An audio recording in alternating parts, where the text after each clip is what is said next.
En 3, 2, Hola, Maluya, ¿cómo están? Vamos a comenzar en este momento nuestro servicio. Les pido, por favor, apaguemos nuestros micrófonos y comenzamos.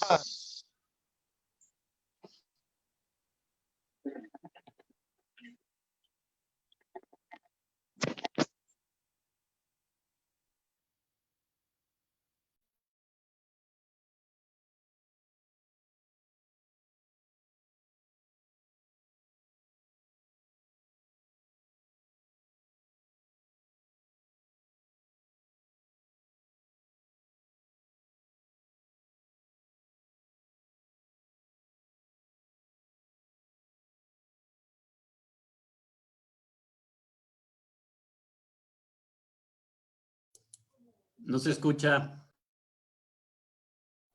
Tu audio, Ángel.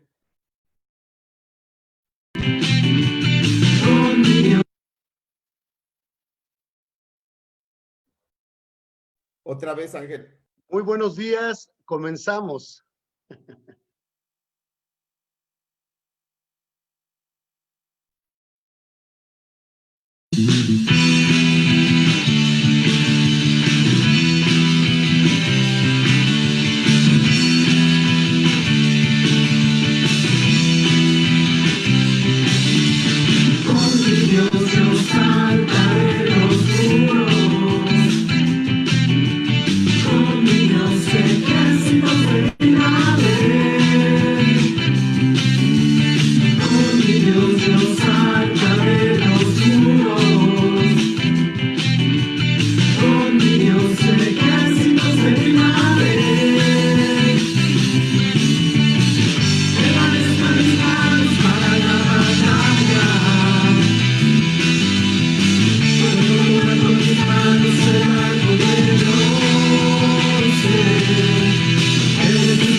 Adelante, mi querido Carlos.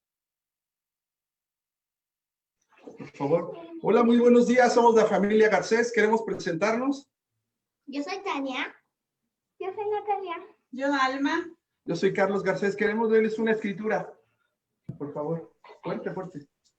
Cuando todo Israel vaya a presentarse ante Yahvé, tu Dios, en el lugar que él haya escogido, leerás esta ley delante de todo Israel.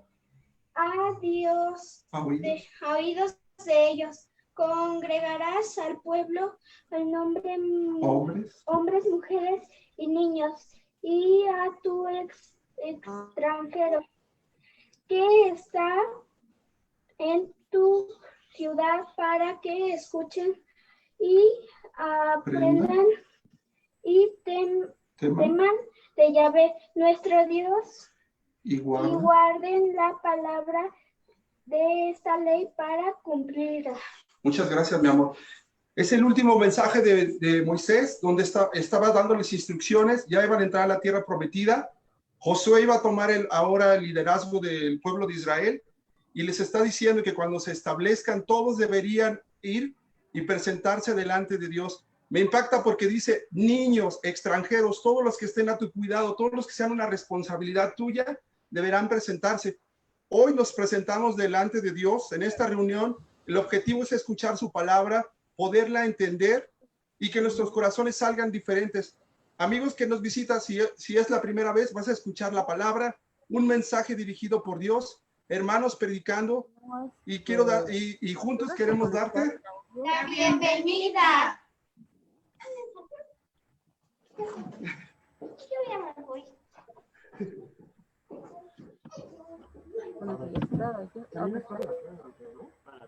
Vamos a orar por el servicio, por favor.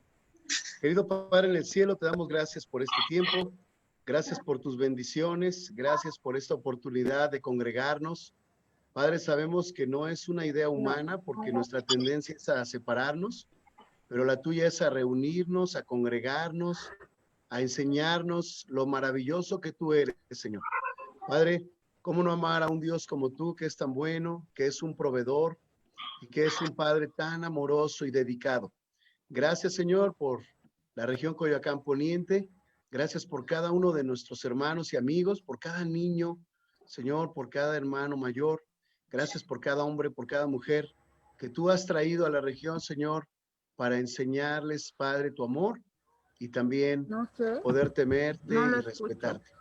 Quédate con nosotros, te amamos y en el nombre de Jesús te oramos. Amén. Vamos a alabar a Dios juntos. Pero debería.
Muy buenos días a todos, qué gusto verlos de nuevo, es un gozo poder estar reunidos, como dice ahí la Biblia, todos estamos por acá y estamos con un propósito, queremos aprender de lo que Dios tiene para nuestras vidas, queremos que Dios el día de hoy nos enseñe y venimos dispuestos y nos dimos cita para poder escuchar la palabra de Dios.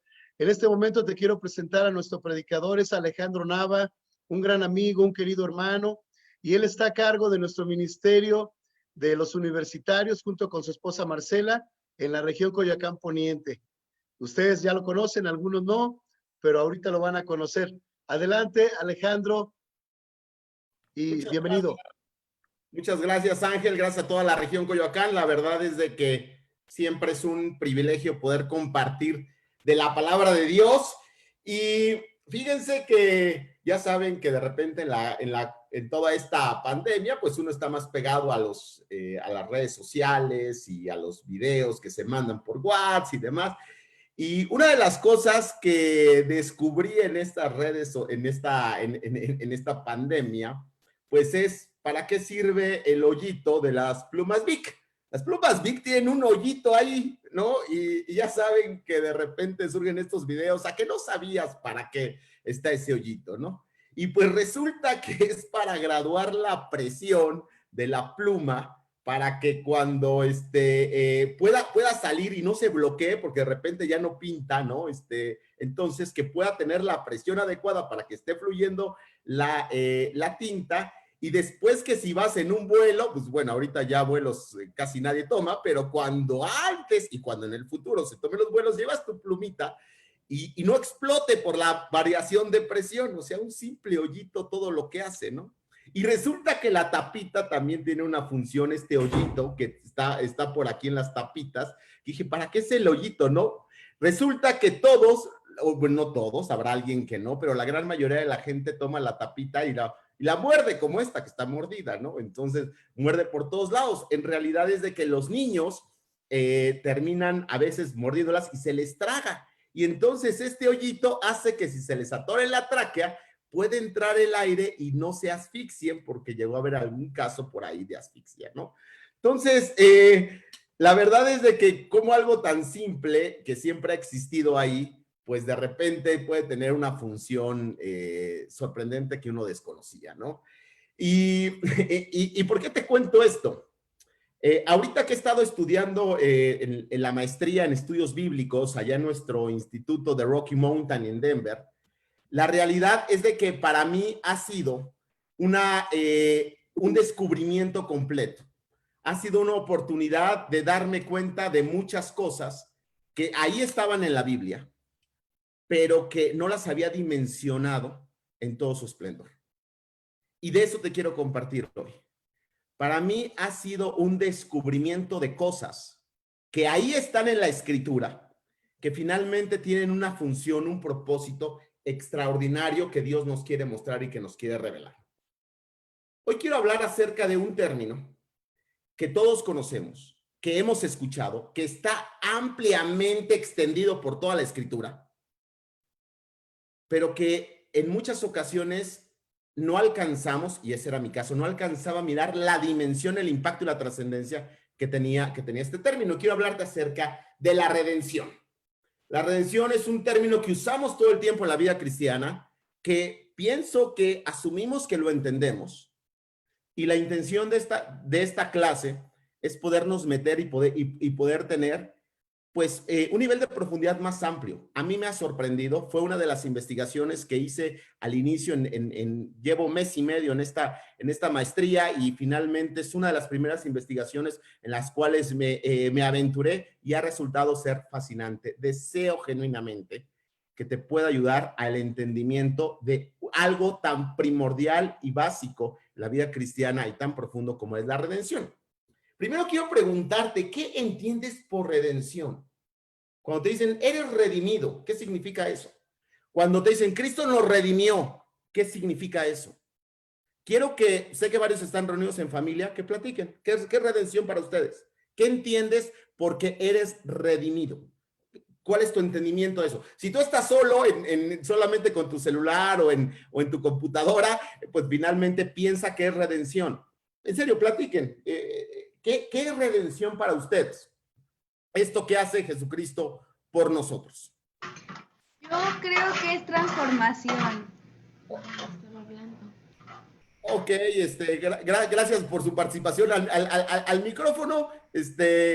Vamos a comentarlo solamente en casa y después, pues algunos lo pueden compartir ahí en el chat, sería muy bueno. Ya Estíbaliz nos comparte que rescatado. lo que ustedes consideren que es redención, ¿qué significa? Al final de cuentas, todos somos redimidos, ¿no? Entonces, salvación por gracia, muchas gracias. Algo más que se les ocurra que es redención, lo platican, lo comentan, lo escriben. ¿Qué es redención? Ser rescatados. Muchas gracias al iPhone de Rose. Algo más con un precio. Gracias, Rosy. Y alguien más que es redención, rescate, salvación por gracia, ser perdonado, salvación, ser perdonados y rescatados de la ira de Dios. Muchas gracias. Muy bien. Perdonada, rescatada, salvada. Pues bueno, exactamente, salvados y puestos aparte. Muchas gracias, Adrián. En realidad, cuando a mí me hablaban acerca de redención, lo más que había entendido en algún momento en el Nuevo Testamento, pues era que era el pago por un esclavo, ¿no? Que alguien nos había comprado y que finalmente, pues esa compra había sido con la sangre de Cristo, habíamos sido redimidos, perdonados, y eso finalmente era lo que estaba en mi entender. Primera de Pedro 1:18, vamos a la Biblia. Todas las escrituras las voy a compartir, las vamos a leer, y te invito a leer tu Biblia de papel o electrónica. Siempre creo que tiene mucho valor leerla en de papel, pero bueno, como bien saben, ustedes fueron rescatados de la vida absurda que heredaron de sus antepasados. El precio de su rescate no se pagó con cosas perecederas como el oro o la plata, sino con la sangre preciosa de Cristo, como un cordero sin mancha y sin defecto. Ustedes fueron literalmente, dice, redimidos. Fueron redimidos de una vida sin sentido, y el precio, pues fue un precio altísimo, que fue finalmente la sangre de Jesús. La palabra redención, que está por todo el Nuevo Testamento, no es una palabra teológica. No es una palabra que inventaron los cristianos del primer siglo, aun cuando es una palabra que actualmente solo se escucha en el medio cristiano, porque no es una palabra que escuchas ni en tu trabajo, ni en la política, ni en las universidades. O sea, no es una palabra que comúnmente usamos, está en la Escritura. Sin embargo, los escritores del primer siglo no la inventaron. Era algo que ya existía en la cultura hebrea. La redención viene no como práctica teológica, ni siquiera para referirse a algo divino, sino como una práctica social, económica y de justicia dentro de la sociedad israelita del Antiguo Testamento. Desde la época de Abraham, desde los cananeos, donde estamos hablando aproximadamente del 2000 antes de Cristo, existe la redención. Nos vamos a dar un viaje al Antiguo Testamento a 3 historias para entender la grandeza de la redención y por qué los escritores cristianos, y por qué los apóstoles, y por qué Jesucristo, y por qué Dios en su inspiración con el Espíritu Santo, a través del Espíritu Santo, dirigió a los escritores bíblicos a usar la palabra redención.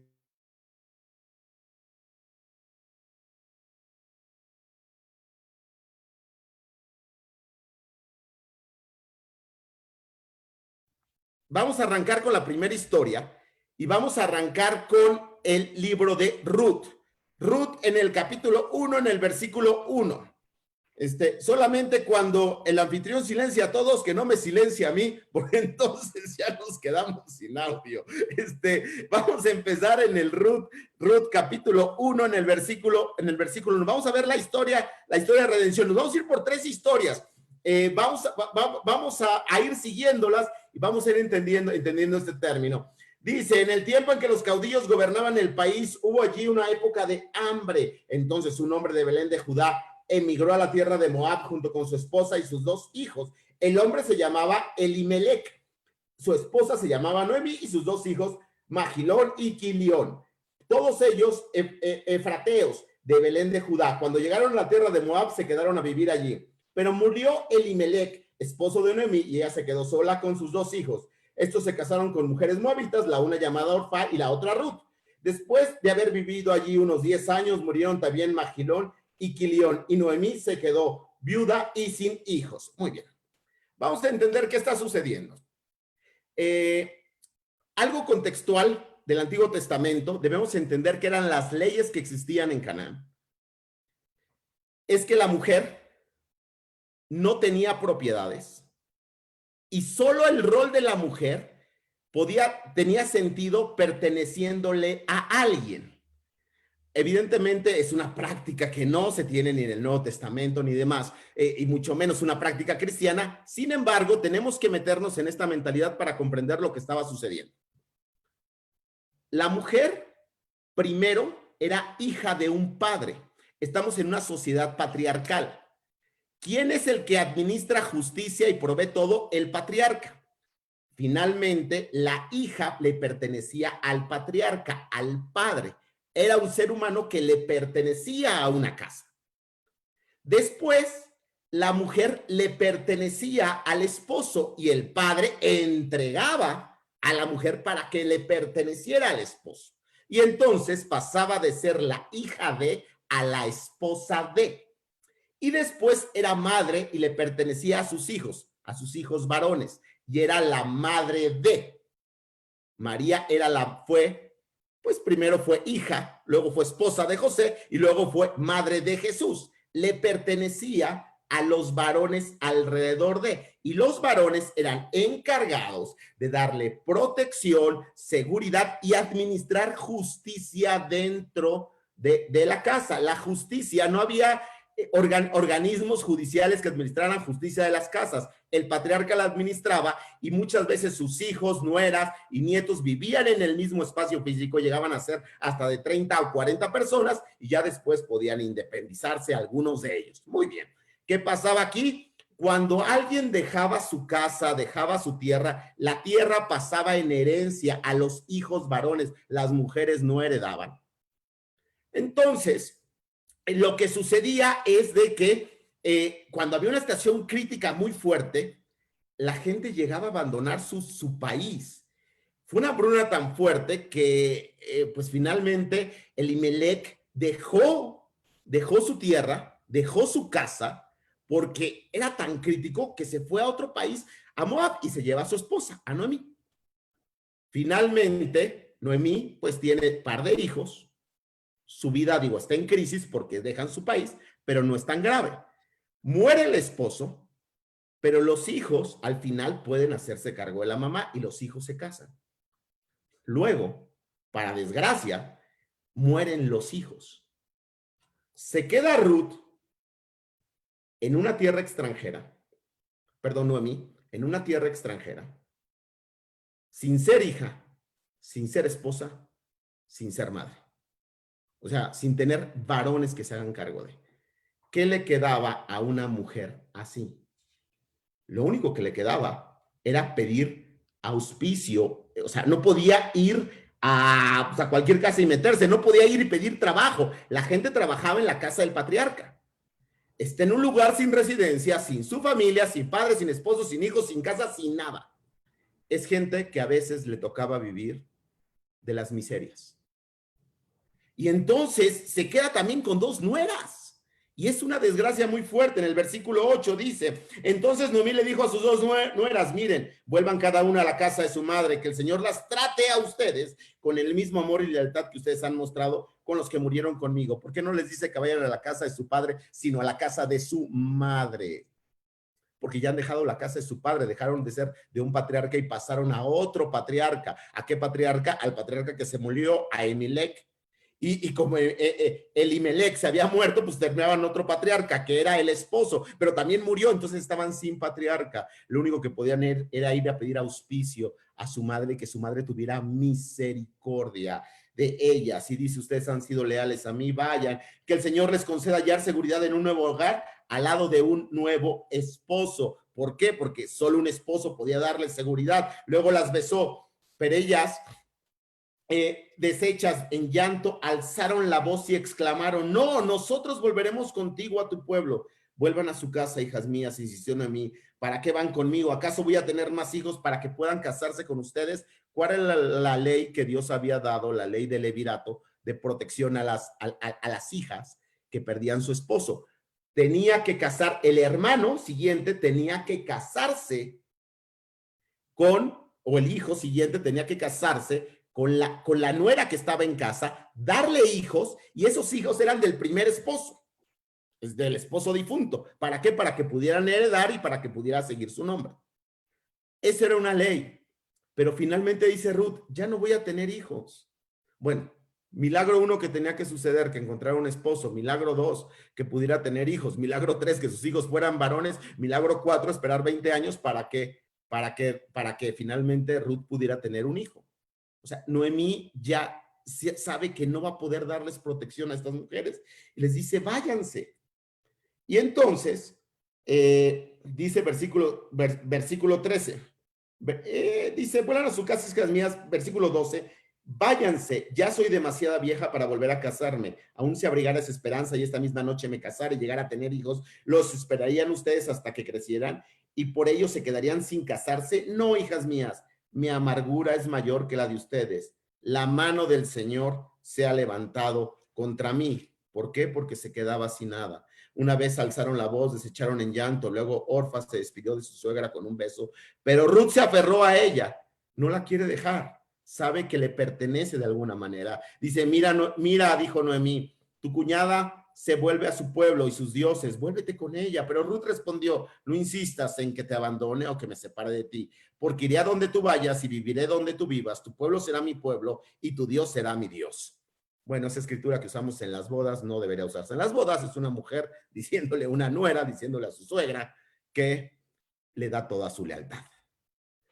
Y Noemí les dice que vayan a la casa de su madre para que encuentren refugio, porque con ella no hay nada.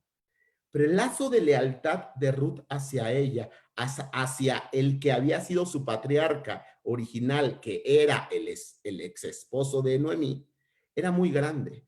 Y también su lealtad a su esposo difunto, y no iba a dejar a Noemí sola. ¿Qué les quedaba? Les quedaba mendigar. Capítulo 2, versículo 2. Y sucedió que Ruth la moabita le dijo a Noemí, permíteme ir al campo a recoger las espigas, que vaya dejando a alguien a quien yo le caiga bien. O sea, tú no podías ir y pedir trabajo a quien sea. El trabajo era solo para los de la casa y para los esclavos de esa casa. El esclavo también pertenecía al hogar, al patriarca. O sea, estabas en una peor condición que en un esclavo. No le pertenecías a nadie. ¿Qué es lo que quiere hacer Ruth? Recoger espigas que van cayendo, migajas. Y eso es lo que ella piensa hacer. Dice, anda, hija mía, le responde su suegra. Ruth salió y comenzó a recoger espigas en el campo detrás de los segadores, y dio la casualidad de que en el campo donde estaba trabajando pertenecía a Boz, el pariente de Elimelech. En eso llegó Boz desde Belén y saludó a sus segadores. Que el Señor esté con ustedes, que el Señor lo bendiga, respondieron ellos. ¿De quién es esta joven? Fíjate cómo pregunta, como si fuera una propiedad, porque las jóvenes le pertenecían a una casa. ¿De quién es esta joven? ¿A quién le pertenece? Preguntó Boz al capataz de sus segadores. Es una joven moabita que volvió de la tierra de Moab con Noemí, le contestó el capataz. Ella me rogó que la dejara recoger espigas de entre las gavillas detrás de los segadores. No ha dejado de trabajar desde esta mañana que entró en el campo. Hasta ahora ha venido a descansar un rato en el cobertizo. Ruth empieza a hacer un trabajo, pues finalmente de recoger lo que se va quedando, y entonces es como ella puede conseguir algo de comer. ¿Para quién? Para ella y para Noemí. Ahí aparece Boz, que es un pariente, ella no sabe que es un pariente. ¿Cuál es la ventaja de que era un pariente? De que existía la ley patriarcal, una ley cananea, una ley en tiempos de Abraham, una ley en tiempo de los jueces, una ley establecida por Dios también, reafirmada por Dios y pulida por Dios, porque ya existía, en donde pues la familia tenía la responsabilidad de hacerse cargo pues de las viudas y de los huérfanos, la familia más próxima. Corren con suerte de encontrarse con un familiar, y vemos en el versículo 19, su suegra le pregunta, es decir, Noemí le pregunta a Ruth, ¿dónde recogiste espigas hoy? ¿Dónde trabajaste? Bendito sea el hombre que se fijó en ti. Es decir, sabían que no podían trabajar si no era por la autorización o la bendición de un hombre. Entonces Ruth le contó a su suegra acerca del hombre con quien había estado trabajando. Le dijo, el hombre con quien hoy trabajé se llama Booz. Que el Señor lo bendiga, exclamó Noemí delante de la nuera. El Señor no ha dejado de mostrar su fiel amor hacia los vivos y los muertos. Ese hombre es nuestro pariente cercano. Es uno de los parientes que nos puede redimir. ¿Qué sucede? Lo que sucede es de que el pariente cercano tenía la obligación moral, también legal, pero muchos la verdad se la saltaban, de hacerse cargo de su familia cercana que había quedado desprotegida. El pariente más cercano tenía esa responsabilidad. El gran desafío es que como se formaban diferentes casas en diferentes lugares, Ruth tendría que haber, bueno, Noemí tendría que haber rastreado familiares por distintos lugares, a ver quién la aceptaba y quién era el familiar más cercano. O sea, imagínate la condición marginal. Estas mujeres viudas, lo que sucedía es que caminaban de casa en casa tratando de encontrar a un pariente cercano que quisiera redimirlas. ¿Qué es redimir en este contexto? Redimir es aceptar a alguien dentro de la casa que ha quedado desprotegido. Es alguien que salió de su casa primaria, de su casa patriarcal, que ha dejado su familia, que ha dejado su tierra, que ha dejado su herencia, sale a otro lugar, se queda sin nada, como el caso de ellas, típicamente viudas y huérfanos. Y redimir es que alguien se hace cargo de ellos, porque no les queda otra más que estar viviendo de lo que les sobra a los demás. Eso es por lo cual Noemí se alegra. Cree que puede haber alguien que las redima, que les pueda dar casa, seguridad, protección, espacio y una posibilidad de vida. De hecho, se hace un plan para que Ruth le pida que la tome como esposa a Booz. Vamos a leer capítulo 3, versículo 8. Dice: a medianoche, Booz se despertó sobresaltado y al darse la vuelta, descubrió que había una mujer acostada a sus pies. ¿Quién eres?, le preguntó. Soy Ruth, su sierva. Extienda sobre mí el borde de su manto, ya que usted es un pariente que me puede redimir. Muy bien. Ella se acuesta a los pies de Booz con la esperanza de pedirle una oportunidad de ser redimida. Cuando le dice que extienda su manto, le dice, cásate conmigo. Le está pidiendo, por favor, redímeme. Booz dice, yo no soy el pariente más cercano. Busca al pariente más cercano.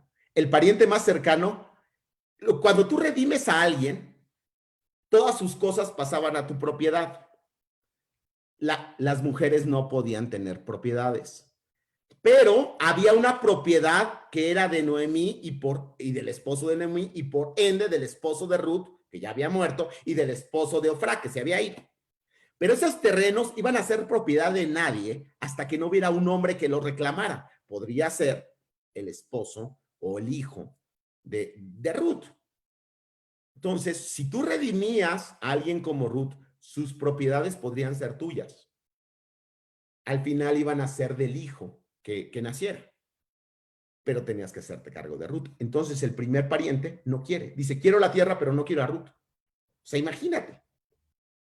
Y Booz dice, ok, ¿no los quieres tú? Yo los tomo, yo los redimo. Y entonces Ruth empieza a tener un hogar y sus hijos tienen la posibilidad otra vez de tomar la tierra de su difunto marido y de su difunto suegro. Eso es redimir. Vamos a ver una siguiente historia de redención. Abraham y Lot. Abraham y Lot eran, pues finalmente, eran tío, sobrino. Abraham se hace cargo de Lot. ¿Por qué? Porque Lot era menor de edad, su padre había muerto, es decir, el hermano de Abraham, y Abraham lo toma como su sobrino y se lo llevan a Canaán. Cuando empieza a tener ya cierta mayoría de edad, Lot puede separarse de Abraham y formar también su casa. En ese momento sale de la casa de Abraham y puede formar otra vez otra casa patriarcal. Abraham le dice, escoge la tierra que quieres, el valle o las montañas. Pues Lot, todo astuto, dice, pues yo prefiero el valle donde se ve rico, bonito y demás, donde estaba Sodoma y Gomorra, y Abraham se queda en las montañas. Pues resulta que llega un punto en el que Lot, las ciudades de Sodoma y Gomorra son invadidas por unos reyes muy poderosos y se llevan absolutamente a todos.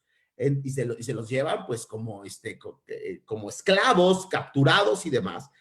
Son privados de sus bienes, son privados de sus familias y demás. Entonces, esas noticias llegan a los oídos de Abraham. Leemos en Génesis 14, vamos al libro de Génesis, en el capítulo 14, en el versículo 13, que dice lo siguiente: uno de los que habían escapado le informó todo esto a Abraham el hebreo, que estaba acampado junto al encinar de Mamre, el amorreo. Mamre era hermano de Escol y de Aner, y estos eran aliados de Abraham. En cuanto Abraham supo que su sobrino estaba cautivo, convocó a 318 hombres adiestrados que habían nacido en su casa y persiguió a los invasores hasta Dan.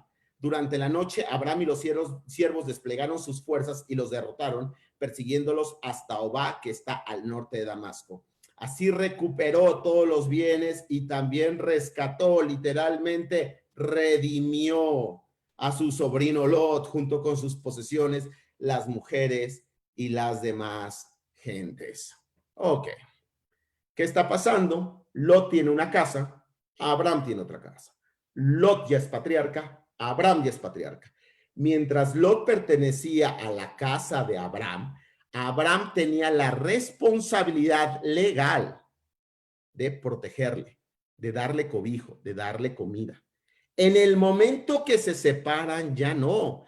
Lot es responsable de su casa. Lot es el patriarca. Lot es el proveedor de justicia. Lot es el proveedor de seguridad, de alimento, de sustento, de todo, de protección. Lot es capturado.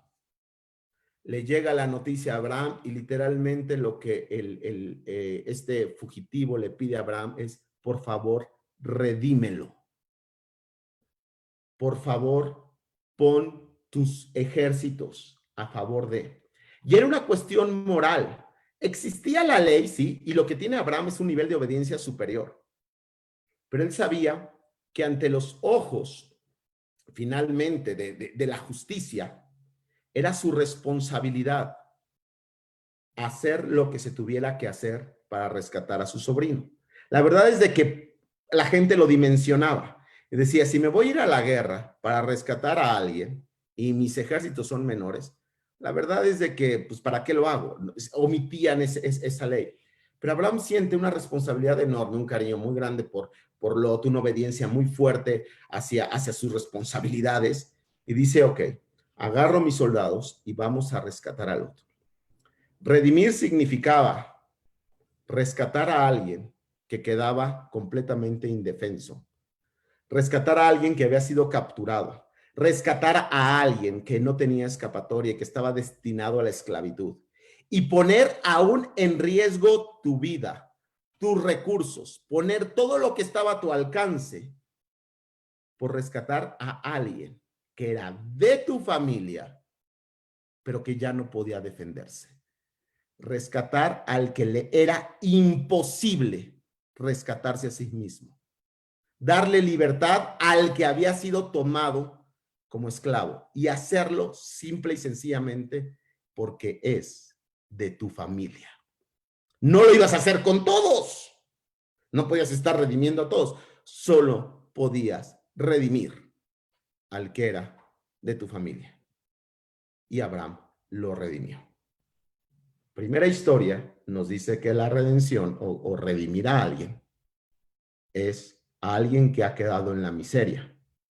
Darle hogar, seguridad y protección. Segunda historia nos dice que alguien que ha sido redimido o redimir a alguien es alguien que ha perdido libertad, que está en esclavitud y que está destinado simplemente a ser esclavo de otro rey, y entonces apostar tu ejército y estar dispuesto a perder tu propia vida por rescatar a alguien que es de tu familia para que vuelva a tener libertad. Hacer lo que sea para salvar al cautivo. Tercera historia.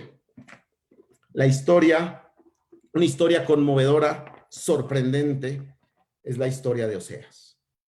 Vamos al libro de Oseas, en el capítulo 1. Oseas y su esposa Gomer. Oseas es un profeta que está en el imperio del norte, en el reino del norte, la primer parte del reino de Israel en caer, ¿no? Que cae por los asirios. Finalmente, mucha infidelidad hacia Dios en esta área de Israel, y finalmente llega Oseas a profetizar. Esta es la palabra del Señor que vino Oseas, hijo de Berí, durante los reinados de Usías, Jotán, Acaz y Sequías, reyes de Judá, y durante el reinado de Jeroboam, hijo de Joás, rey de Israel. La primera vez que el Señor habló por medio de Oseas, le dijo: ve y toma por esposa una prostituta y ten con ella hijos de prostitución, porque el país se ha prostituido por completo, se ha apartado del Señor. Oseas fue y tomó por esposa a Gomer, hija de Diblaim, la cual concibió y le dio a un hijo. Ok. Fíjense lo que está pasando. O sea, Oseas es un profeta de Dios. Oseas está en Israel. Y Dios quiere ayudarle a Oseas a entender lo que ha significado y el desafío que ha sido poder tener una relación con su pueblo y cuánto se ha lastimado. Entonces le dice: ve y toma a una mujer que es prostituta. Hay un debate en que si verdaderamente se dedicaba a la prostitución o simplemente pues había tenido relaciones sexuales fuera de un matrimonio. Cualquiera de los dos casos, la reputación de Gomer es muy fuerte. Entonces, imaginemos, o sea, las aldeas de los tiempos de Oseas, en tiempos que él estaba profetizando, 600 antes de Cristo, pues eran lugares pequeños, 150 personas, 200 personas. Oseas era profeta, y el profeta se va a casar con una mujer y le ofrece matrimonio a una mujer de muy mala reputación, que no tiene nada que... y que está en un sentido pues que cualquiera podría casarse con ella, pero nadie la quiere.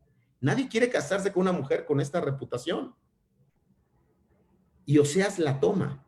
Evidentemente, pues en el pueblo debió haber sido todo un escándalo que Oseas estuviera tomando a esta mujer. Pero imaginemos a Gomer y pongámonos en el lugar de Gomer. Gomer es una mujer marginada, que no tiene nada. O sea, sí dice que es hija de, ¿no? Es de un padre, a lo mejor ese padre le da cierto apoyo o ya la había expulsado de su casa. Entonces, Gomer no tiene nada, solo le puede pertenecer a un esposo. Pero ¿quién se iba a casar con ella? Seguramente el padre la había desechado, nadie se quiere casar con ella. Y tener hijos, y digamos, podría tener un hijo, pero si el hijo era fuera de matrimonio, era hijo, ¿cómo se le llamaba?, de prostitución. Y esos hijos no tenían derecho a nada. Por lo tanto, la vida de Gomer estaba destinada a verdaderamente vivir una vida miserable. No tenía absolutamente nada. No merecía ser tomada en cuenta por un patriarca, nunca se casaría. Un pasado que la marcaba de por vida. Ahora, ¿cómo llega Gomer a esta situación? No lo sabemos, pero estoy seguro que ninguna niña a los 10 años está anhelando ser prostituta, ¿no? O tener una vida inmoral, o tener una reputación así. En realidad, debió haber habido una serie de circunstancias durísimas, no las sabemos, a las cuales llevan a Gomer a esta situación. Pero aquí el pasado te persigue, punto. Caíste en esta situación, tu futuro está condenado. De repente a Gomer le sucede un milagro. Llega un hombre de buena reputación, llega un hombre que es profeta, llega un hombre que es enviado por Dios y la toma. Ante la extrañeza de absolutamente todos, dice: yo quiero casarme contigo, yo te doy hogar, yo te doy protección, yo te doy nombre, yo soy tu patriarca, yo te doy seguridad. Yo te tomo tal cual eres. Y además le empieza a dar hijos, 2 hijos varones y una mujer. ¡Wow! La que vivía en la marginación de repente tiene una vida. La que vivía condenada por su pasado de repente tiene un presente y un futuro distinto. ¿Por qué Dios le pide esto a Oseas? Para que empiece a experimentar lo que Dios hace con su pueblo. Capítulo 2, ¿qué pasa? Sorprendente. Gomer se va. Gomer deja a Oseas. Gomer abandona a aquel que la había tomado por esposa en una situación tan marginal y vuelve a una situación crítica. Vamos a leer en el capítulo 3. Después de que Gomer se va, que es incomprensible, ¿no? Me habló una vez, Oseas 3, versículo 1, me habló una vez más el Señor y me dijo, ve y ama a esa mujer adúltera, que es amante de otro. O sea, se había ido con alguien más. Ámala, como ama el Señor a los israelitas, aunque se haya vuelto a dioses ajenos, y se deleiten con las tortas de pasas que les ofrecen. Compré entonces a esa mujer por 15 monedas de plata y una carga y media de cebada. Y le dije, vas a vivir conmigo mucho tiempo, pero sin prostituirte. No tendrás relaciones sexuales con ningún hombre, ni yo te voy a tocar. ¿Qué está haciendo Oseas? Lo que Oseas, imagínense, lo que sucede es de que Gomer deja a Oseas. Otra vez el pueblo, imagínense la reputación que existe. Seguramente Gomer se queda sola. Y entonces, cuando ya no tienes nada, lo único que podías hacer era venderte a ti mismo como esclavo. ¿Cuánto era el costo de un esclavo? 30 monedas de plata. Eso era lo que costaba un esclavo. Y entonces, dice Gomer, me vendo como esclava. Va a la puerta de la ciudad a ser vendida. Y Dios le dice a Oseas, ve y cómprala. Ve y redímela. Fíjense, a ver, Oseas ha rescatado a esta mujer, le ha dado hogar, le ha dado protección, le ha dado seguridad. Se va. Otra vez cae en una miseria tremenda, se vende como esclava. Y ante los ojos de todos, llega Oseas y dice, yo la compro. Tenía que ser repudiada. Tenía que ser echada en primer lugar por él. Y él dice, yo la tomo. ¿Cuánto paga? Dice 15 monedas de plata. ¿Por qué paga lo demás con granos? Porque no tenía dinero, ya no le alcanzaba a Oseas. Junta todo lo que tiene. Si hubiera tenido 30 monedas de plata, pues hubiera dado las 30. Pero el equivalente de granos eran otras 15 monedas de plata. Junta monedas, junta trigo, va y agarra y compra otra vez a la mujer, a la madre de sus hijos. Y la redime. ¿Qué está haciendo Oseas? Le está diciendo, no importa tu pasado, no importa tu reputación, no importa el juicio que haya sobre ti, no importa dónde estés ahora, yo te tomo de nuevo. Y no solamente eso, te voy a amar. Eso es redención. Eso es lo que Dios hace con nosotros. Eso es redimir. Lo que Dios hace con nosotros es, estamos sin familia, estamos absolutamente sin nada, sin protección, sin seguridad. Y Dios dice, yo te quiero dar un hogar, como le hizo Boaz con Ruth. Yo te quiero redimir. Te quiero dar herencia y que dejes de vivir de las migajas. Has sido capturado como esclavo, como ha sido capturado Lot. Pero yo voy a dar mis ejércitos y hasta mi propia vida. Y sabemos que hasta la vida de su hijo, porque estés libre, porque eres de mi familia. Y lo que voy a hacer es, voy a hacer lo que sea para que tu pasado no cuente y tengas esperanza de vida, no importa las malas decisiones que has tomado. Y no importa que ya te haya redimido una vez, te voy a volver a redimir. ¿Sabes qué es esto? Es una esperanza extraordinaria.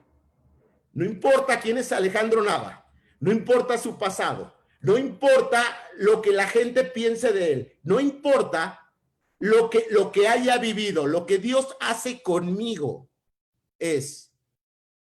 dice, yo te compro porque me interesa tu futuro. Yo te redimo. Merecía ser vendido como esclavo.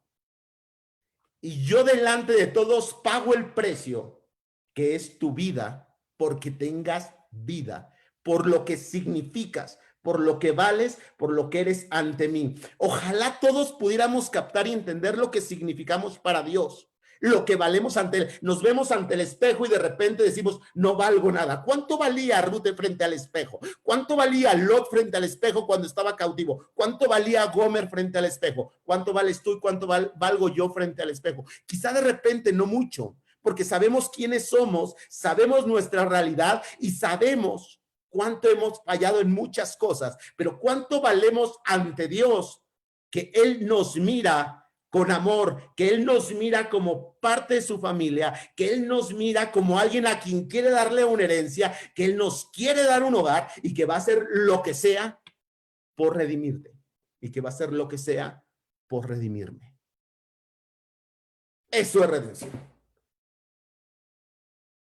Más que descubrir para qué sirve el hoyito de la pluma Bic, descubrí verdaderamente algo a un nivel muchísimo más profundo.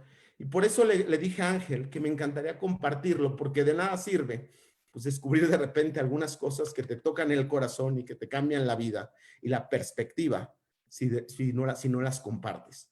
La realidad es de que este estudio a mí me ha impactado muchísimo y por esa razón lo quería compartir. Antes de orar por la Santa Cena, quiero que con esta perspectiva, que con estos ojos, leamos, y si quieres solamente escúchala, yo la leo.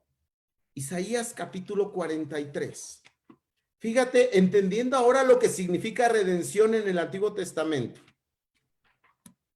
Isaías 43 en el versículo 1. Fíjate lo que dice la Biblia. Pero ahora así dice el Señor, el que te creó, el que te formó, Israel, no temas, yo te he redimido. Te he llamado por tu nombre. Tú eres mío. Cuando cruces las aguas, yo estaré contigo. Cuando cruces los ríos, no te cubrirán sus aguas. Cuando camines por el fuego, no te quemarás ni te abrazarán las llamas. Yo soy el Señor, tu Dios, el Santo de Israel, tu Salvador. Yo he entregado a Egipto como precio por tu rescate, a Cus y Seba en tu lugar. A cambio de ti entregaré hombres, a cambio de tu vida entregaré pueblos, porque yo te amo y eres ante mis ojos precioso y digno de honra. Vamos a orar por la comunión. Señor del cielo, en esta mañana nos mueve, nos conmueve, nos sorprende vernos como tú nos ves. Pensar que podemos ser de gran valor cuando de repente en el espejo no vemos algo tan valioso, cuando nuestro pasado nos puede acusar, cuando nuestras malas decisiones nos pueden señalar. Pensar que estás dispuesto a pagar el precio que sea por tenernos en tu casa siempre, por darnos protección, seguridad, pero sobre todo el cobijo de amor. Señor, muchas gracias porque la redención es posible al precio más grande, la sangre de tu Hijo, y quizá ahora entendemos con un poco más de profundidad, porque Dios amó tanto al mundo, porque Dios amó tanto a cada uno de nosotros, que envió a su Hijo unigénito, a tu Hijo Jesús, a pagar el precio por mí y a llevarme de vuelta a casa. Gracias que podemos celebrar la comunión. Oro porque podamos tener una gran celebración individual de nuestra redención, y gracias por hacer esto posible solo por tu gracia y misericordia.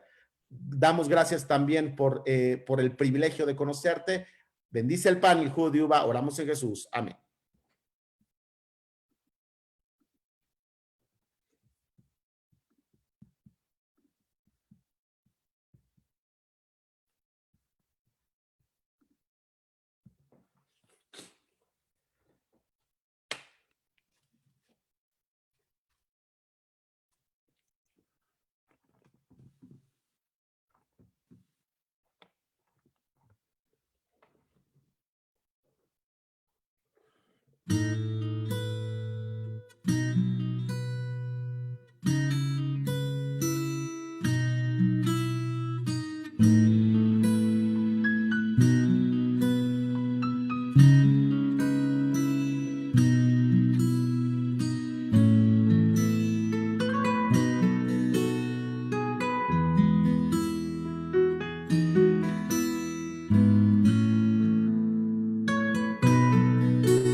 Buenas noches, hermanos. Queremos compartir con ustedes una escritura para nuestra ofrenda.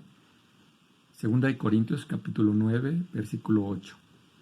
Dios puede darles a ustedes con abundancia toda clase de bendiciones, para que tengan siempre todo lo necesario y además les sobre para ayudar en toda clase de buenas obras. Hermanos, muchas gracias por sus aportaciones, por sus ofrendas.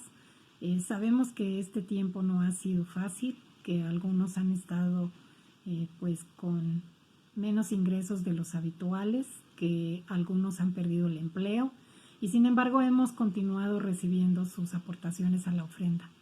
Gracias porque todo esto ha servido para apoyar a los distintos ministerios de la iglesia y pues todo esto de la pandemia nos ha llevado a un plan sensible en los próximos 3 meses que permita que cada uno de nosotros pueda realizar sus aportaciones a la ofrenda especial de la manera pues más adecuada, que lo hagamos conforme a nuestras posibilidades. La cuenta va a estar abierta octubre, noviembre y diciembre. Nuestra meta son 20 veces nuestra ofrenda semanal. Gracias. Acompáñame en una oración.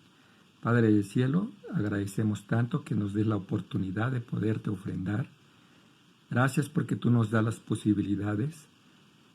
Recíbela con agrado. Queremos tener un corazón contento, feliz, porque podemos hacerlo. Bendice el trabajo de cada uno de nuestros hermanos, por favor, y aún aquellos que no tienen posibilidad. Padre, pues tú sabes que tienen toda la intención, pero recibe lo poco o lo mucho que podamos cada uno de nosotros darte. Gracias y todo lo oramos en Cristo Jesús, nuestro Señor. Amén. Amén.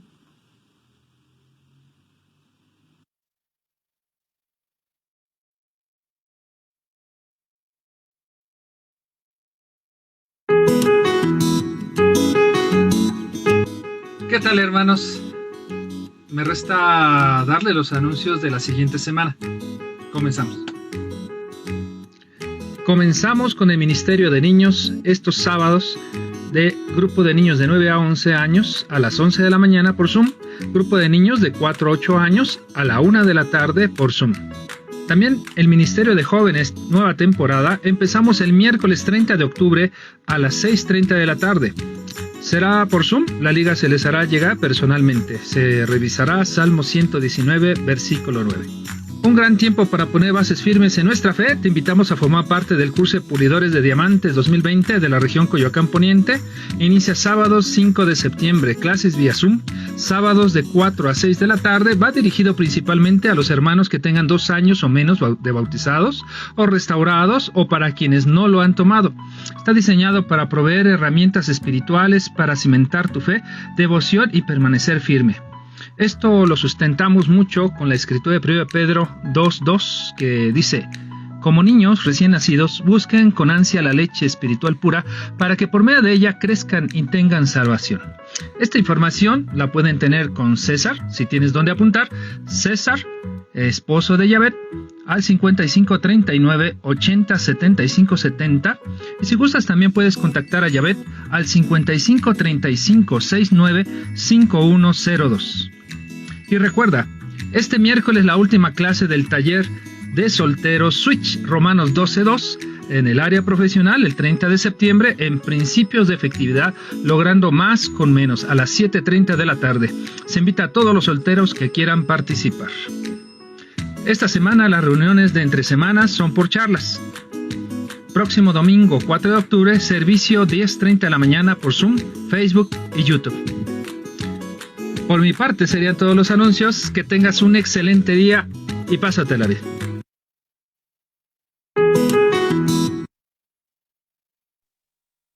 Hola a todos, muy buenos días. Qué clase tan especial.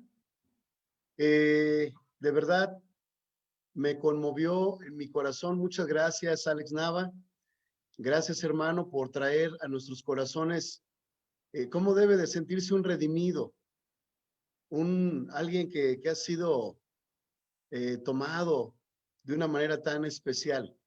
Muchas gracias. Gracias a Dios por su amor. Gracias por toda la dedicación que él ha tenido hacia nosotros.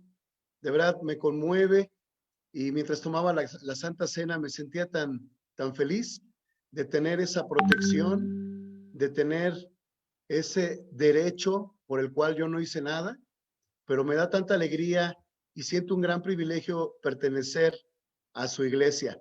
Muchas gracias, Alex, lo aprecio mucho. Y sé que cada uno de nosotros también. Puedo ver también cómo el tema en lo personal a ti te conmueve, y de verdad nos has transmitido eso de una manera muy especial. Muchas gracias. Yo decido ser muy agradecido por mi redención y vivir como debe de vivir un redimido, feliz, contagiando esa felicidad y redimiendo o ayudando a la redención de muchos más, porque esta alegría es incomparable y necesaria en estos tiempos. Muchas gracias, Alex. Que Dios te bendiga mucho. Ahora vamos a tener el bautizo de Omar Sánchez. Es otro Omar Sánchez. Y en este momento le vamos a pasar el micrófono a Ricardo y a todo el grupo que está ahí con Ricardo, porque ya están preparados y vamos a tener el bautizo.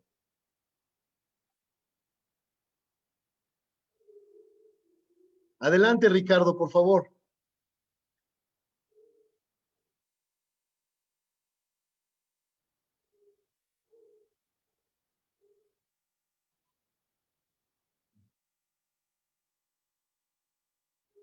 Sí, Ricardo, a ver, te voy a dar aquí creo que es con Angie, ¿verdad? ¿Lo va a transmitir Angie? Ok. Angie Sosa.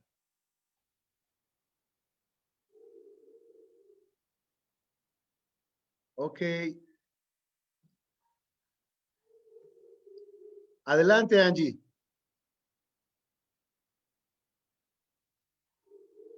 Ya te di ahí micrófono. Ya solo acéptalo. Por favor.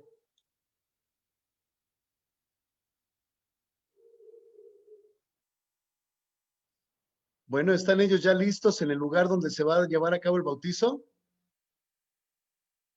Adelante, Angie Sosa. Angie Sosa, ok, acá está. Es que tiene dos. Vamos, Angie. Gracias. A ti. Adelante. Vamos. Hola, ¿nos ven? ¿Sí nos ven? Claro que sí. Hola, iglesia, muy buenas tardes. Qué bueno verlos, saber que están ahí presentes. El día de hoy, pues, gracias a Dios, tenemos un bautismo. Les presentamos a Omar. Hola, ¿qué tal? Buenas tardes. Pues, ¿qué les puedo decir? Omar ha sido una persona que desde el comienzo mostró un gran interés por aprender sobre Dios, sobre la Biblia. Él fue muy perseverante y pues me daba a entender que era como el eunuco etíope que tenía una ansia de saber lo que estaba leyendo, y cuando terminó de tomar sus estudios, él nos insistía mucho que cuando podía bautizarse. Pasaron ciertas circunstancias en su vida que, pues, pruebas, ¿no?, que tuvo que pasar, pero aún así el anhelo de querer bautizarse no cesó en su corazón. Y pues me da mucha gracia, mucho gusto saber que aquí estás, a punto de pertenecer a la familia, Amén. a la iglesia, de tener ese lugar con Dios. Y pues bienvenido, ¿no? Ahorita que digamos todas las palabras y te bautice. ¿Gustas decir algunas palabras? Perdón. Exacto, cubrebocas. Omar, pues es un gusto también tenerte aquí, poder haber estado apoyando también a Ricardo. Quiero leerte una escritura, voy a ser breve. Dice: maestro, ¿cuál es el mandamiento? ¿Cuál es el gran mandamiento en la ley? Jesús le dijo: amarás al Señor tu Dios con todo tu corazón, con toda tu alma y con toda tu mente. Es el primero y más grande mandamiento. El segundo es semejante: amarás a tu prójimo como a ti mismo. De estos dos mandamientos depende toda la ley de los profetas. No te voy a mentir, la vida en Cristo no es sencilla. Ya lo habíamos visto en los estudios. Hay muchos retos. Sin embargo, gracias a estos dos mandamientos que nos deja Jesús, es que nosotros podemos mantenernos. Tu tarea es mantenerte firme, amar a Dios, amar a tu prójimo. Con estos dos mandamientos vas a poder lograrlo. Omar, pues mucho gusto tenerte aquí. Felicidades. Es un honor poder llamarte hermano. Bienvenido. Y ahora sí, si nos quieres preguntar algo. Yo quiero dar muchas gracias. Para que te escuchen. Quiero dar muchas gracias a Jesús por haberme brindado esta oportunidad de conocer a grandes personas que me guiaron en los estudios.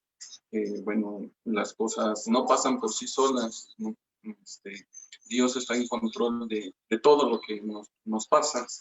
A nosotros nos pone pruebas, nos pone personas maravillosas que nos ayudan a encontrar el camino de la rectitud,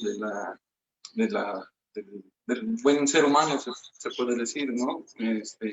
Estoy muy agradecido con Jesús porque en esta ocasión me mandó a muchas personas que me ayudaron en mis estudios, y como bien decía aquí Ricardo Salvador, perseveré, quería pertenecer desde hace ya unos meses a la iglesia. Entonces, pues muchas gracias, Ángel. También estuviste en los estudios. Gracias, Salvador. Me siento agradecido con todos. Ahora ya soy de la familia. Muchísimas gracias. Pues para que puedas pertenecer a la familia, Mark, te voy a hacer unas preguntas. ¿Crees que Jesús es el Hijo de Dios que bajó del cielo, se hizo hombre, murió por tus pecados, fue sepultado, resucitó al tercer día y ahora está sentado a la derecha del trono de Dios? Sí, sí, creo. Ok.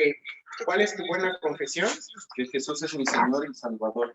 Amén. Okay. Amén. Por lo que has confesado delante de estos testigos y por la autoridad que nos da la Biblia, te puedo bautizar en el nombre del Padre, del Hijo y del Espíritu Santo, para que Dios perdone todos tus pecados, te dé su Espíritu Santo y seas agregado a la familia de Dios.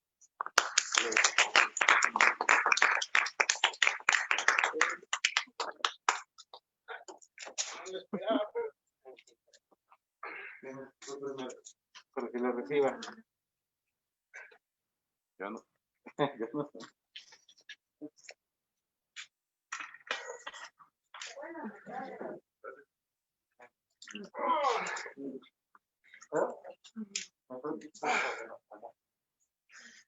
¡Vamos, Rich! Adelante. Primero. Ah, sí, sí. ¡Vamos, Amar!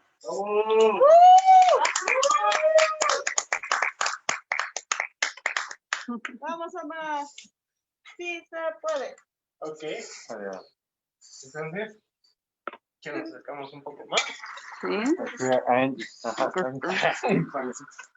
Ah, no, si quieres, tómate tu nariz. Enséñale. Ajá. Bien, ya lo sumerjo. Respira profundo.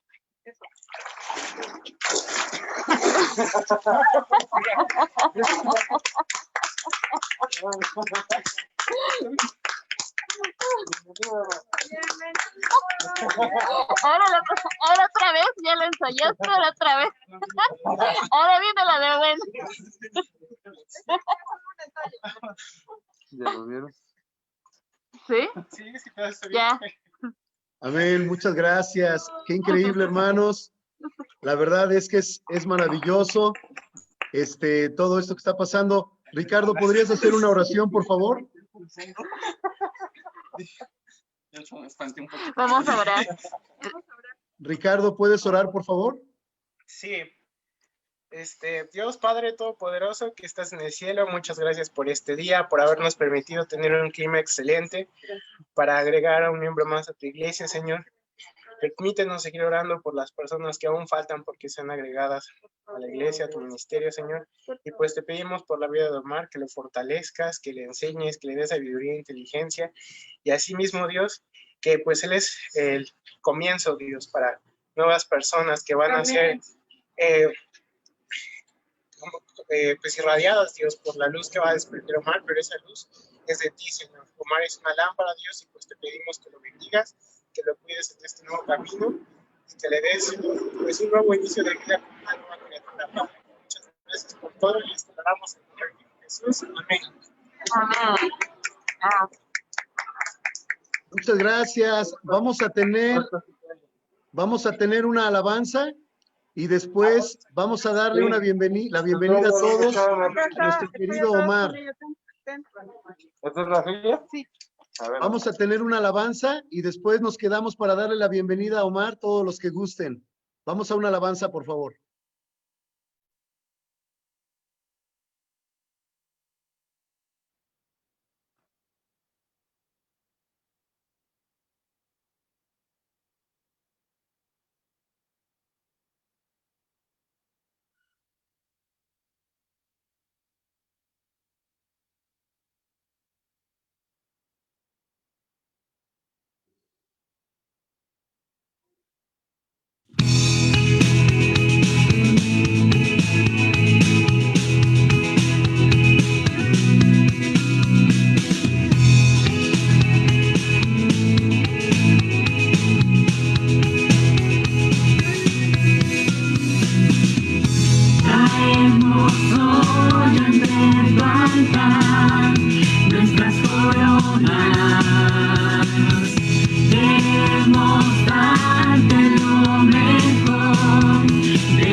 Muchas gracias a todos los que participaron. En este momento vamos a ponernos, vamos a estar acá todos juntos con Omar para dar